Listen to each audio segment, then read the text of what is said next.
we'll be getting into a few stories about Liv Morgan, Brock Lesnar's WWE status, and more.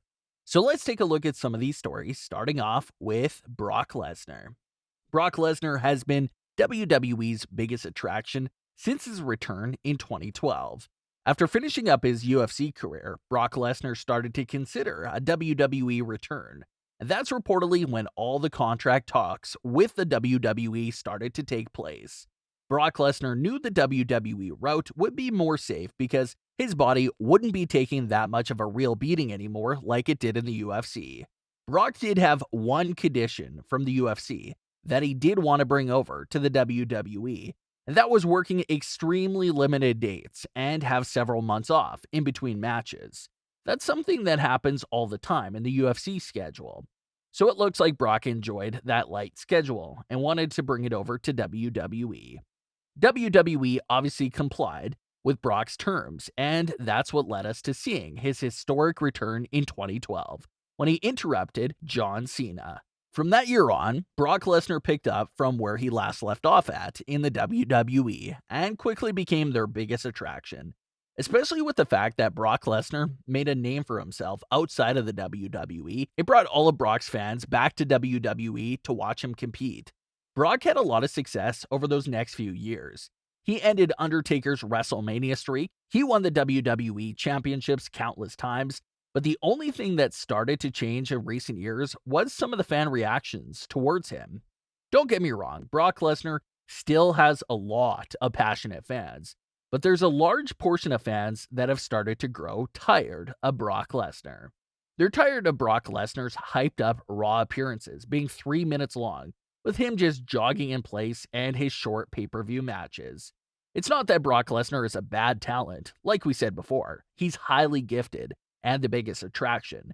It's just that WWE's direction with him is what makes him feel dry and boring. Back when Brock was at his peak popularity with the crowd, he was doing interesting things like causing havoc at ringside, taking out all the commentators, destroying a car with his bare hands. It was all things like that from 5 to 6 years ago that made the crowd go crazy for Brock Lesnar. Then you look at what WWE has him doing now, and it's just the same old rinse and repeat cycle. He disappeared for 6 months, came back to win the WWE title in a 60-second match, disappears for another 3 months, appears on Raw to jog in place for 5 minutes, then drops the title, disappears for 6 months, and then the cycle just repeats itself. That right there is why fans started to turn on Brock Lesnar. It's because his story is the same thing every single time he returns. Brock's story over the last few years has been just like that. Just an endless cycle of the same storyline, just with different opponents, and that's what made the fans feel so bored of him. Brock Lesnar truly is a once-in-a-lifetime talent. It's just such a shame that WWE can't find more exciting and different ways to use him. Much like his WWE storylines, Brock's WWE schedule has also become highly predictable. Brock's usual schedule for the year is Royal Rumble, WrestleMania, SummerSlam, and maybe an extra show or two if we're really lucky. But Brock's appearance at the main 3 shows of Rumble, Mania, and SummerSlam always used to be guaranteed, but it looks like that is also coming to an end. Rumors now claim that Brock Lesnar will have no role at SummerSlam for the first time in several years. This comes as quite the shock because, like we mentioned before, SummerSlam is always one of those locked-in shows for Brock Lesnar every single year. But it looks like WWE will be going on another direction this year. Reports claim that Brock Lesnar's SummerSlam status wasn't just changed recently. They claim that it's been like this for several months now. WWE was already aware that Lesnar wouldn't be at SummerSlam dating all the way back to April. That's reportedly why Brock Lesnar put Drew McIntyre over the way he did, because he wasn't going to be around for a long time. Another rumored reason why Brock Lesnar could be out for even longer is simply because of his price tag. WWE used to spend millions of dollars on these huge part-timers, but since WWE took a big hit to their wallet due to the pandemic, it's likely that WWE just can't afford guys like Brock Lesnar, Goldberg, and much more at this current time. We saw how much talent WWE had to release several months ago just to stay afloat. So it's definitely true that they just can't afford to use guys like Brock Lesnar right now, given their current situation. So that fact right there may keep Brock out of the WWE even longer than expected. Brock Lesnar, now 43 years old, still has several good matches left in him. It's just all going to come down to how WWE will book him and when they could actually afford him again. One of the rumored opponents for Brock Lesnar is Bobby Lashley. Reports claim that WWE was grooming Lashley in preparation for the match with Brock Lesnar. But like we just talked about, we don't know what Brock's WWE future holds.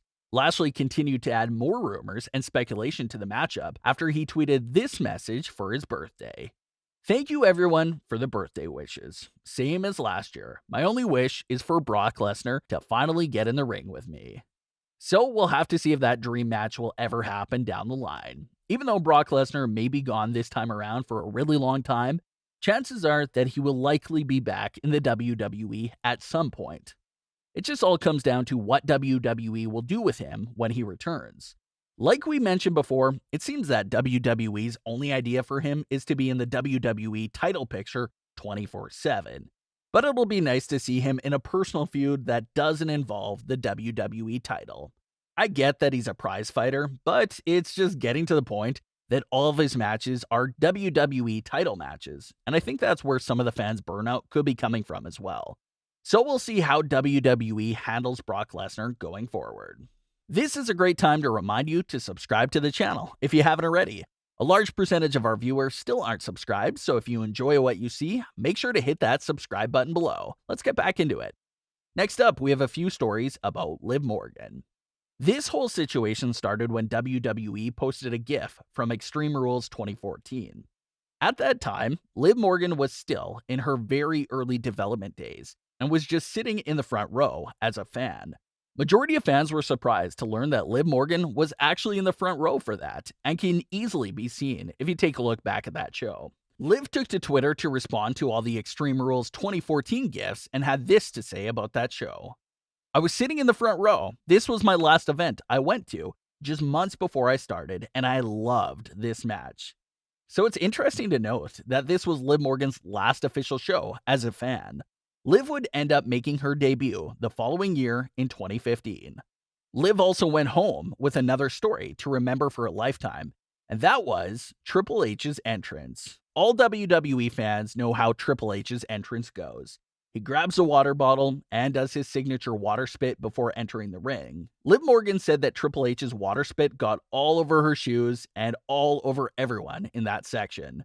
So that's something Liv Morgan will definitely remember forever, especially since we may never see Triple H do that entrance ever again due to the times we're in right now. Remember when Triple H teased the water spit during his SmackDown entrance a few months ago? And the masked WWE employee came over and took the water bottle away from him before he could do it. That short interaction was meant as a joke, but it's actually true. Due to the safety of the crowds and superstars, Triple H may never be allowed to do his signature entrance ever again. Liv Morgan also revealed one of her early stories back in NXT about her first finisher. Liv had this to say about that story. "For about 2 months in NXT, my finish was a standing moonsault. I had a mental block and couldn't do it one day, so Sarah Stock stayed with me for an hour after training, missed her lunch, and kept repeating, 'You're a G,' until I did the moonsault, because she knew how to hype me up." Liv has definitely come a long way since her early NXT days, from being scared to do a standing moonsault to now just doing a little bit of everything in the ring. Liv has improved so much. So just from those few tweets right there, we really see Liv's journey from a fan to her development days to now being a full-time WWE superstar with 6 years of experience. So it really is a great story for Liv. What are your thoughts on everything we went over today? Do you think WWE should bring Brock Lesnar back anytime soon?